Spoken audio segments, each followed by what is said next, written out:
Wait till we get to Q&A. All right. Good morning, everyone. Thank you so much for being here. We are honored to have Neysa Fligor with us today. She's our newest Santa Clara County assessor. I'm really, happy to know and happy to learn from her and her colleagues today, Lori and Autumn, about the current status at our Santa Clara County Assessor's Office. So welcome, Neysa, and Lori and Autumn. Thank you so much for being here. Thank you, Julie. Do you want me to dive in? Yes, dive in. And I got to, okay, so. Make her host. Yeah, we did that. So, Julie, can you make Lori co-host? Sure. Yes. And thank you again. Thank you again. Thank you for inviting myself and the assessor's office to join your group this morning. As Julie mentioned, we do have a couple other folks online from the assessor's office. We have, I think, Assistant Assessor Greg Monteverde should also be on, Deputy Assessor Autumn Young, and of course, Lori Lamley, who you know, Julie, or Executive and Amazing Secretary in the assessor's office. And so we're here to answer your questions, hopefully provide information that this group finds helpful, and also leave you with resources. So when specific issues come up, you know who to call and where to access the right resources and information. So thank you again so much for having us. As we mentioned at the beginning, and I don't know if the recording had started, I will talk for about 30 to 40 minutes based on the time, and I know we need to wrap up at 12:30.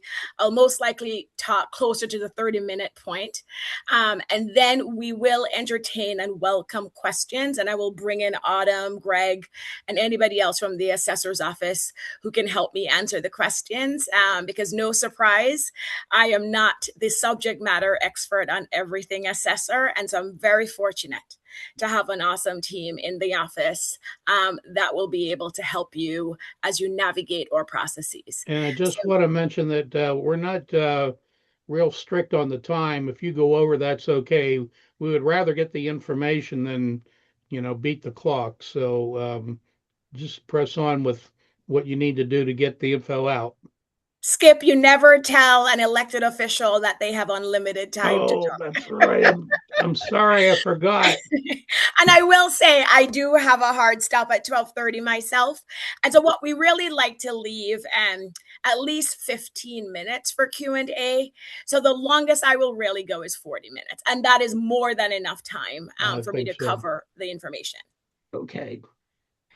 So I've been doing, as you know, I was elected to this position in December and sworn in January. And one of my goals was to increase the community engagement our office does. And I'm doing it under this theme of public service through partnership.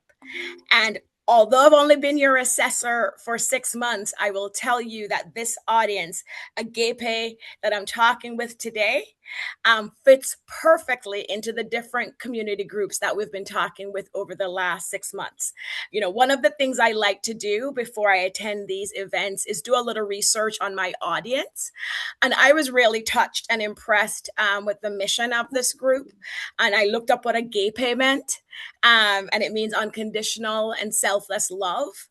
And that's just amazing that this group is specifically focused on supporting our senior community here in Santa Clara County. We align 100% with your mission. In the last 6 months, I've done many community engagement events in different formats. But I've done 3 senior-focused events, and that just underscores how important it is to me and my office that we continue to support the seniors here in Santa Clara County. So thank you for all the work that you do on behalf of senior homeowners and their family members. So as I mentioned, my theme for this year is public service through partnership.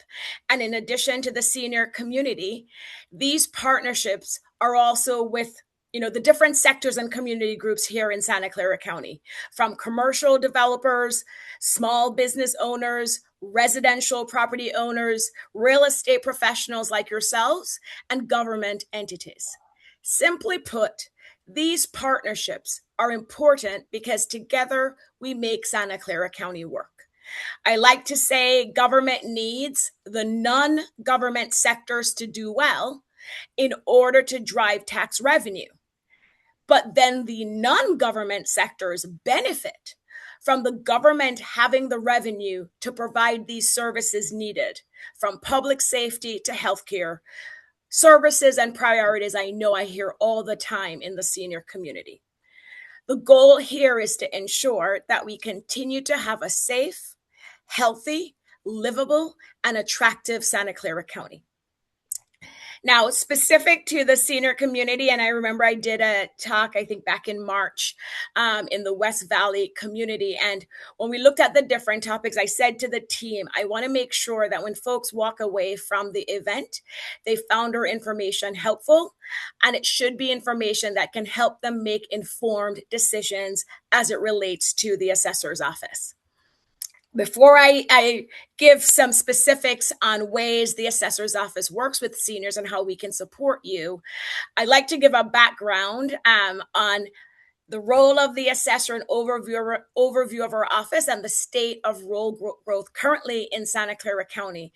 Especially as real estate professionals, I know you appreciate that information, but it's very relevant when you talk with your clients, with your senior homeowner clients, that they appreciate the bigger picture of our office.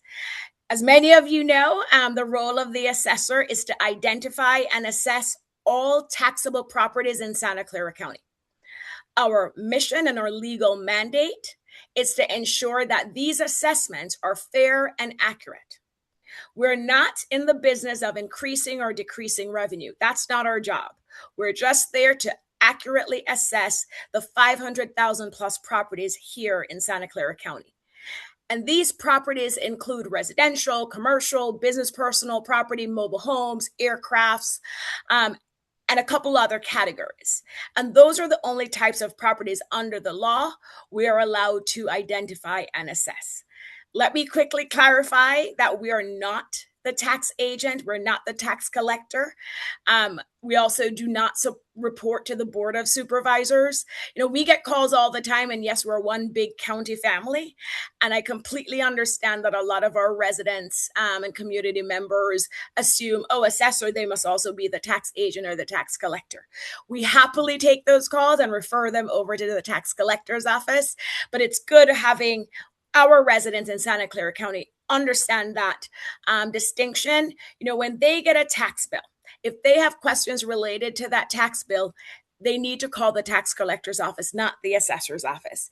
If they have questions related to refunds, they need to call the tax collector's office. And we also have another department in the county called the controller's office.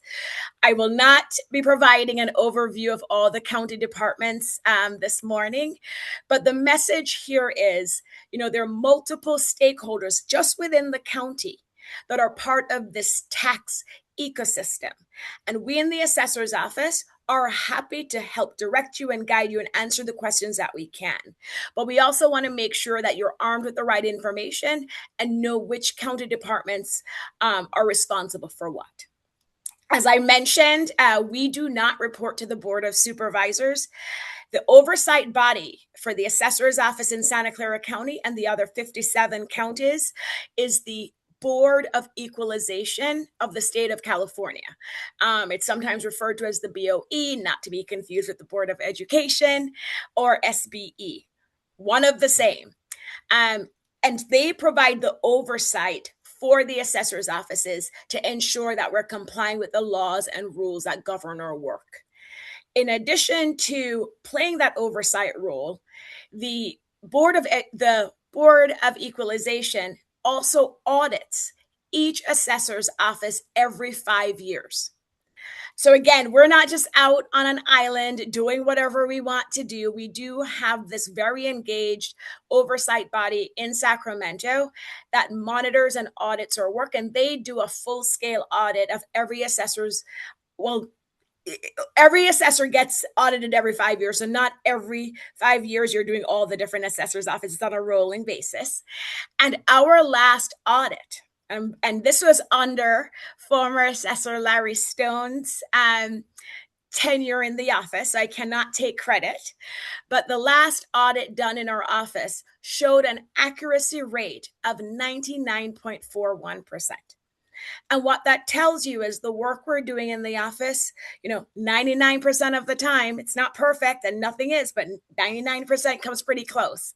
99% of the time, we are getting it right, we're complying with the laws, and we're applying the right formulas to the assessments we do.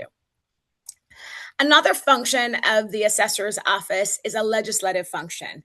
And it's not a legal mandated role, but it's necessary because I'm an elected official and because the work we do is really public facing and public service.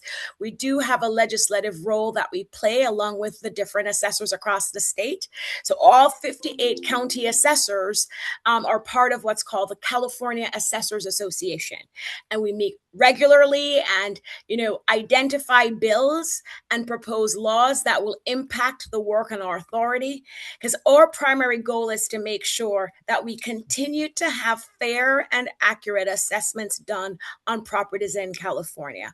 And we also want to make sure that the process doesn't get more confusing for you, taxpayers and homeowners, and it doesn't get confusing for our staff. And so we make sure when they're proposing these bills, we're reviewing them for administrative efficiency, to reduce any confusion or conflict with existing laws, and of course, to make sure that we continue to do our constitutional mandate of fair and accurate assessments. One easy example that we like, and easy may not be the right word, especially when I give the example, because it was a sad time for California, the fires in Southern California last year. When those fires occurred, the LA County assessor realized that because of the strict deadlines and forms that property owners need to fill out and complete by a certain date, that because, their first priority when your home is burnt down is not turning in a form to your assessor's office so that you can either get an extension or a break, some form of disaster relief. And so recognizing that the time under the former law was not sufficient for these victims of fires and other natural disasters, he worked with the CAA, so all the other assessors across the state, to get the law changed to give victims of government, certain types of disasters, more time to get their documents in, so they're not penalized because they went through a natural disaster and this was not their priority. And there are a couple other things I'm looking at the time, and there are a couple other things obviously we do in the office, but the top priority, as you know, is our legal mandate.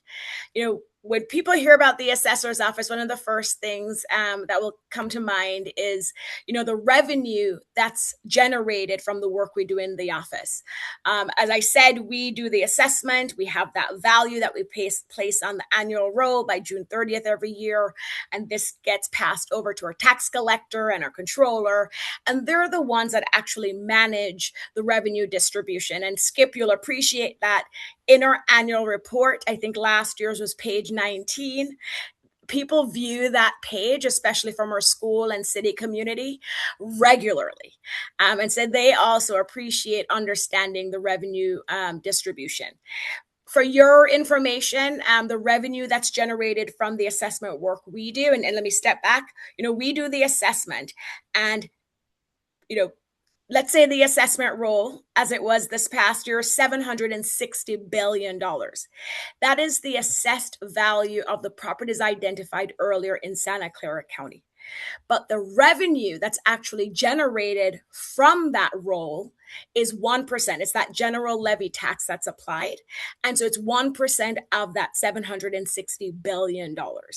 And the distribution of that 1% currently is 14% goes to cities, 18% goes to the county, 7% to community colleges, 44% to K through 12 public schools, 6% to special districts, 11% to redevelopment to pay off outstanding debt and remaining projects.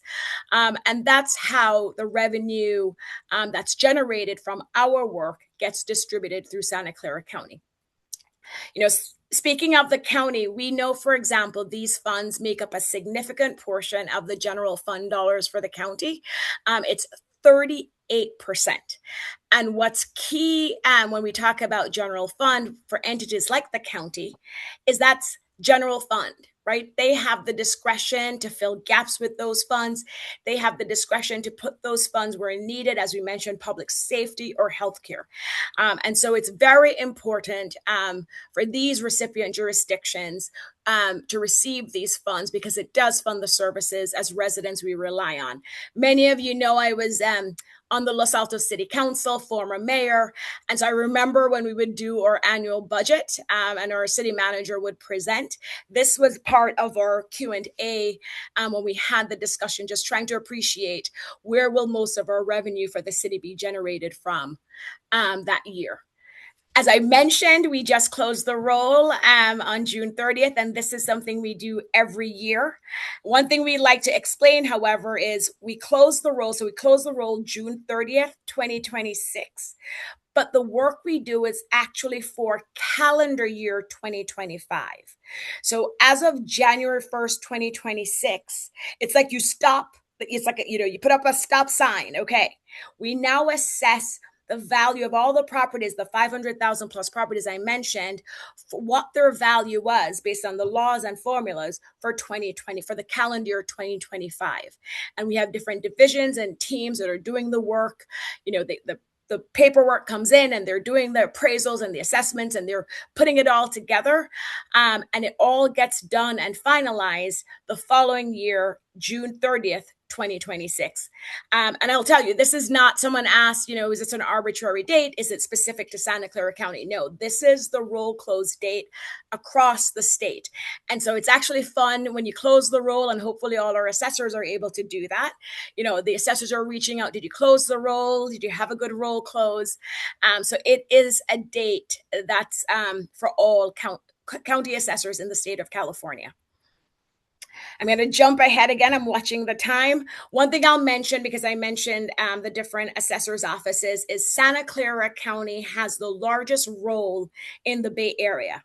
No surprise, we have the heart of Silicon Valley here, and so very high valued properties, single family homes, and other residential properties bring very high values, as you can imagine. However, we're fourth in the state, and if you're as competitive as I am, the other three counties that are ahead of us are LA, Orange, and San Diego. But we're fourth in the state when you're looking at the roll, and number one in the Bay Area. And I'm jumping ahead. I don't know if you've had an opportunity to skip. You mentioned the annual report that we issued that will go into more detail. But our roll growth this year was higher than last year's. It was 4.74%. And so, there's growth happening in Santa Clara County, balanced with the office vacancies and what we're seeing in the commercial market. There's still incremental growth and positive growth happening here in Santa Clara County. And as we delve more into the numbers and develop the annual report, you'll be able to see where in the different cities and also overlapping school districts where there was growth, where was there decline in value, where we had to do the Prop 8 reductions. A lot of that will be included in the annual report. But overall, we had a positive roll growth this past year. Another benefit of the assessor's office is it gives us a bird's eye view into what's happening in the Santa Clara County real estate market. And I know many of you as real estate professionals appreciate this. Someone asked, whether the only thing that we do in the assessor's office is to assess property for tax purposes. And yes, that's our legal mandate. And that's our primary function. But our work and the data that we generate is also so valuable because it shows what's happening in the county. We know where growth is happening. We know where decline is happening. We know where development is happening in the county.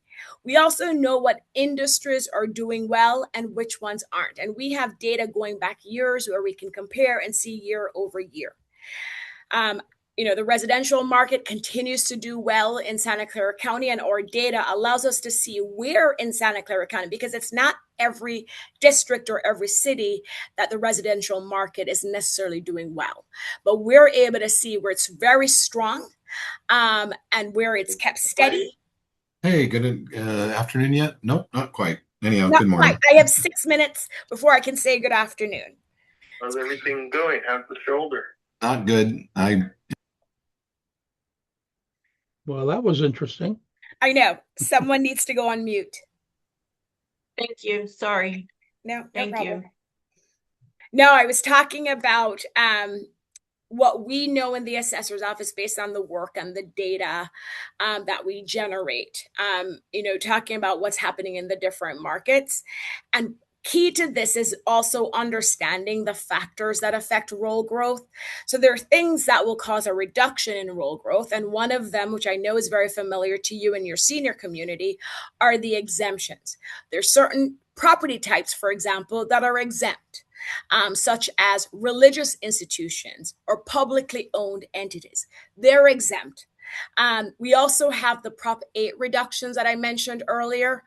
By law, and this is something I think your clients would appreciate, by law, if a property declines in value, the assessor is required to reassess it at the lower value, and it's a process that we look at every year after we've done that reduction. But they should appreciate the fact that Santa Clara County, and not all counties do this, but we proactively identify residential properties to see whether or not the value of those residential properties has declined, and so that we can proactively reassess it at the lower value. And so those are two examples of things that will cause a reduction in role growth. What increases role growth, what impacts the role growth positively, change in ownership, new construction, and of course, everybody's familiar with Prop 13, the annual 2% adjustment. For this community, and I'll touch on it later as well, understanding, for example, what new construction means under the law, we think is always helpful to taxpayers, because someone may think, oh, but I'm only doing a remodel to my home. Isn't new construction. And depending on what actually is being done to your existing home, it could constitute new construction, which means it would trigger a reassessment. And that's the type of information we want to make sure that your clients are aware of. If there's going to be a transfer in ownership, the process they need to engage in to make sure they do the right paperwork. And if there are exemptions or exceptions they want to benefit from, we want to make sure they're meeting the right timelines and do the right forms. I don't think our real property chief is online, but I remember asking him a few months ago when I was looking at the numbers. I said, yes, we see this incremental uptick in the role growth over the years, but what would we need to see to really have that role growth needle move significantly? And he said we would need to see a boom in the residential market. So in Santa Clara County, we would need to see a boom in the residential market to really see that that needle move on role growth. And we're not seeing it currently, yet to be seen if with the AI boom and what's going on there, if we will have widespread residential growth throughout the county. We're seeing them in different pockets in Santa Clara County, but it's far from being widespread and far from being a boom to really move that needle on role growth. If you're curious, the top 5 cities, and this is last year, and last year's top 5 cities with the strongest role growth. And again, this was primarily due to strong residential growth: Morgan Hill, Santa Clara, Saratoga, Los Altos, Montecito. This year, the top ones are Sunnyvale, Los Altos, Santa Clara. And again, these cities have very strong residential growth. And so they continue to have strong, this year, the strongest role growth. Mountain View, because they also have a lot of office and commercial space, their residential growth, which is also relatively strong, is offset. And they're not able to see the type of growth we see in the other cities because of what's happening in their commercial and office sector. One thing that came up last year during the campaign, I'm sure many of you will remember this, is the number of appeals that we have in the assessor's office.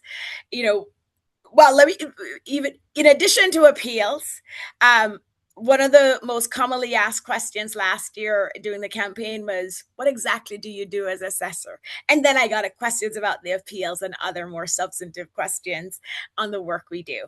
But many of you are familiar with the appeals process. The law allows a taxpayer the right that when they get the notification from the assessor's office that their assessed value for that particular year is X amount, they have the right to appeal that value. And the deadline to do that is September 15th. Our office, along with 10 other county assessors in California, however, have what we call a free informal review process. And this allows taxpayers, when they get this notification of their assessed value, if they have questions, if they think it should be lower, if they want to better understand how our team arrived at that value, this free informal review period allows them to contact our office and for us to sit down with them or do it over the phone and walk them through how we arrived at that assessed value. If the taxpayer provides information or documentation that we weren't aware of that really requires a lower assessed value, we immediately do that. Because again, going back to what I said at the top of the hour, our job is not to increase or decrease revenue. We just want to get it right. We just want to make sure that we're applying the right laws and formulas. And I emphasize the word free as part of this informal review process that our office offers, because last year the Board of Supervisors and the clerk of the board, so not the assessor's office, decided to start imposing an appeals fee, an application fee for taxpayers who are filing appeal. So if you are filing an appeal related to a residential property, each unit, each appeal fee is $200, and I don't want to get it wrong, I think it's $95. And if it's non-residential, it's $675 per application. And so because we want to avoid seniors and other taxpayers from having to pay that fee, but also avoid having, even before the fee, avoid having to go through the appeals process, we have offered this free informal review because, again, if we're able to work with you to resolve it, that is our primary goal and function, and why we offer this free informal review. For this year, we have already closed the date by which you could participate in our free informal review for Prop 8 reductions. It doesn't mean you shouldn't call our office if you have questions. Please do. We want to continue being a resource for you. One of the reasons why we do have a deadline for our formal free informal review process, it's because the deadline to file an appeal is September 15th. And so we want to make sure that we have a date that we can see if we can resolve it between the taxpayer and the assessor's office. And if for whatever reason we're not able to resolve it, that taxpayer still has the time to file an appeal if they so choose, because then they would have until September 15th to do that. Breaking news as we're looking at the numbers coming in. We had a big meeting yesterday. Participants in our free informal review have gone up in numbers. I don't have the numbers in front of me. I'm attributing that to the fact that, they're aware of this fee and they're aware of our free and formal process, and now they're engaging more in our free and formal process to see if they can resolve their matter. But the second part of it, which I should have mentioned about the free and formal review process, is soon after I became assessor, I actually extended the time by which applicants could participate in the free and formal review process. And so now they have more time to learn about the process and get engaged and hopefully work with our office to get it resolved. We currently have approximately 13,000 active appeals. And there are almost 3 times the number of residential. So, and I don't have the specific numbers for residential, but there are definitely a lot more non-residential appeals than there are residential.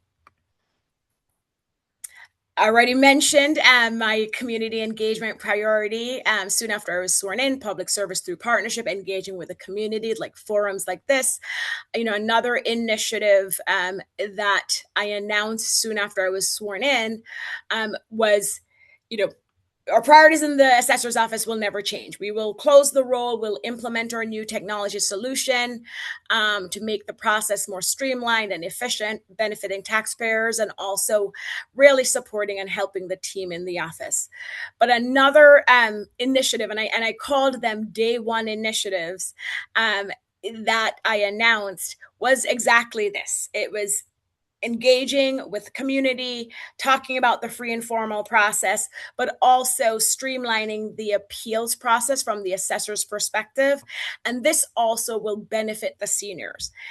If a senior, for whatever reason, your client needs to file an appeal, we want to make sure, at least on the assessor side, we're moving these appeals through the process as quick as possible.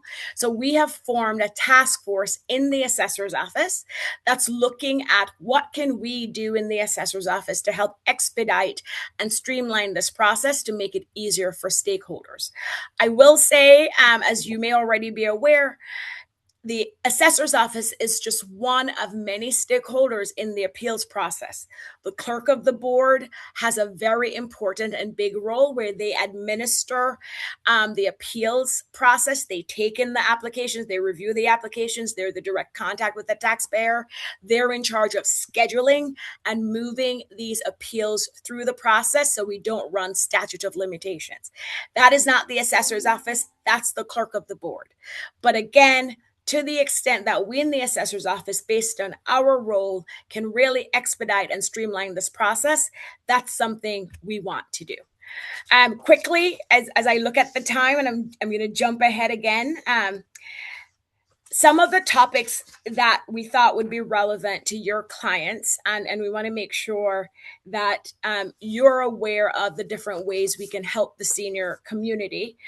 Even though we may not be able to change the law ourselves and give seniors an exemption, there are definitely other things we can do in the assessor's office. And so here are some topics that I'll go through, and we encourage you and your clients, if you're going through or experiencing or engaging with any of these processes and you have questions, please let us know. We want to be that resource. We want to save your clients money if we can, and we want to make the process as simple and as streamlined as possible. So if one of your clients is transferring a home to a child or a grandchild, please let us know. That does touch our office. If they're building an ADU, and I know this is becoming more and more common, especially with seniors, where they build the ADU and they either move into the ADU themselves, or their child or their grandchild moves in with their new family. We see an uptick in the number of ADUs being built throughout Santa Clara County. And San Jose recently passed a new law related to ADUs, where they're treating the ADUs as separate property, not just an improvement to the primary single family home. And that just requires a different level of review from our office. But again, before your clients embark on these efforts, it will be very helpful, and I think very helpful to them, to contact our office so we can make sure they're doing it the right way. Learning about property tax exemptions, from homeowners exemptions to the disabled veterans exemptions. There are legal exemptions that are available that your clients may qualify for, and we want to make sure that we're getting them that information. Emergency preparedness. I just mentioned the LA fires last year. If your client's home or their child or their grandchild's property is destroyed, there is a process related to the assessor's office that we can walk them through, where if they're a victim of a disaster, there are programs available both at the county level but also at the state level, that we can educate and share information on. So again, that they take advantage of these. And as I like to share during these talks, a lot of these processes, and in my legal background, comes in very handy here, where everything is deadline driven. There are forms to fill out and there are deadlines, and we really want them to be aware of the deadlines so they don't miss these opportunities. We also have a general category in our office, preparing for life events, such as if your client is moving from one property to another property in Santa Clara County, or moving from one county in California to another county. They may qualify to be able to, transfer their base year value to that other county. And before, only a limited number of counties participated in that program. Now it's any California county. But again, we want to make sure they're aware of the process. Death, divorce, selling a home, transferring a home. These are all processes that affect our office and affect our work. And we want to make sure it's easier for your clients, and it definitely will be easier for us if it's done the right way the first time. Because this is online, we're not able to share or paper brochures, but I know during the Q&A, Autumn will be sharing links to different materials we have that hopefully you can share with your members and clients. And again, these brochures and links of information will not answer every question. And so bottom line is, if they look at the materials and it doesn't answer their question, have them call us. In the assessor's office, we answer the phone. I will end by saying I hope you found this helpful. Really, thank you again for inviting us. We enjoy and appreciate being able to do this. I will now open it up for questions from your members. And as I said, you'll see some links going in the chat with some resources. So thank you. I'd like to Skip. Okay, so I'd like to ahead. jump in and talk about the assessor's report again. She covered it quite well, and I can't get the sweet spot here.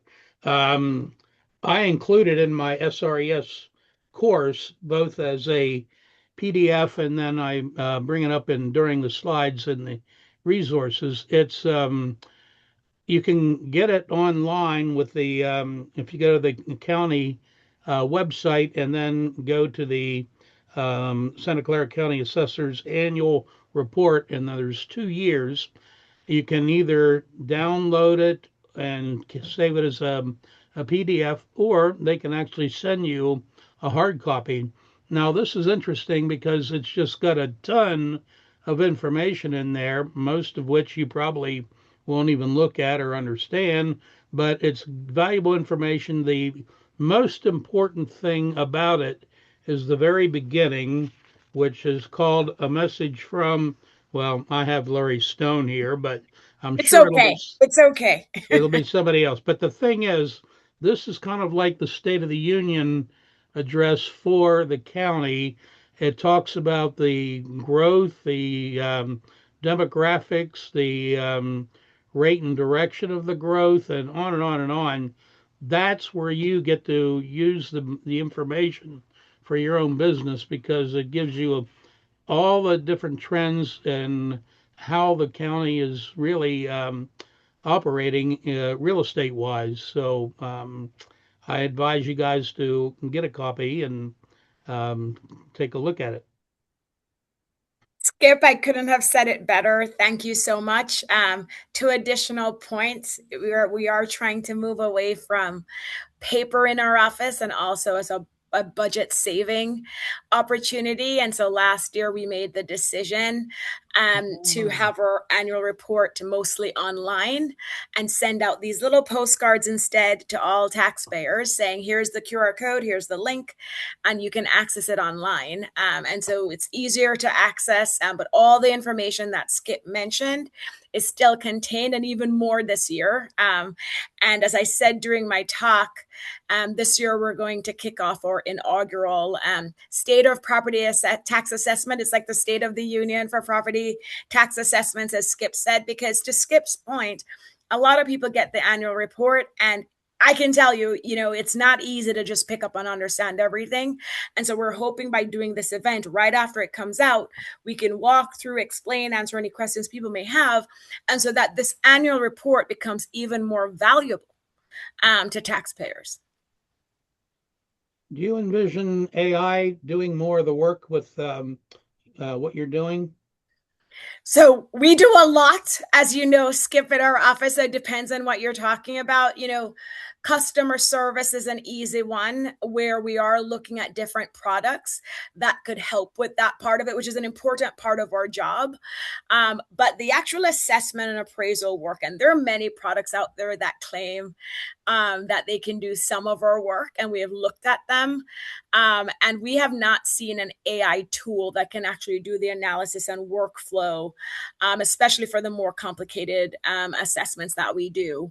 There are AI tools out there that can support our work, and we will look at those, especially from a cost savings and efficiency perspective, but not the day-to-day workflow work that our appraisers and assessors do, and auditors. We still need humans doing that type of work, but AI is here to stay, and we should use it cautiously, but definitely when it will help everybody in the process. Thank you very much for this part. I'm going to stop recording and then we'll continue on.